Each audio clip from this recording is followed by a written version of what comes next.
જય ભોલેનાથ, જય માતાજી। આવી ગયા છે મામાના ઘરે અને સવારના 10, 10:30, 11 થયા અને અટાણે ઉઠ્યા। હજી રાખડી તો બાંધી નથી કેમ કે ભદ્રકાલ છે એટલે 1:30 વાગ્યાનું મુહૂર્ત છે। 1:30 વાગ્યા પછીથી બાંધવાની છે અને પાખું હમણાં હજી તો ઉઠી અને હેતુ તો મારું ક્યારની ઉઠી ગયો। જાઓ હેતુ રમે છે। આ હેતુ છે મારી અને આ મારી બેનનો છોકરો છે નાનું બાવ। હજી મહિનો દિવસ નથી થયો અને મારી પાખું ઉઠી ગઈ। પાખું મહાદેવ કરી દે દીકુ।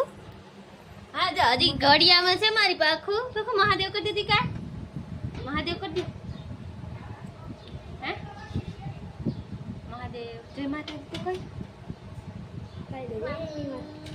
પાખું મામાના ઘરે આવી ગયો અને ઘણા છોકરા છે એટલે કઈ કરતી નથી અને અમે હજી ગ્રાઉન્ડમાં જ છે। હાલો જય ભોલેનાથ, જય માતાજી।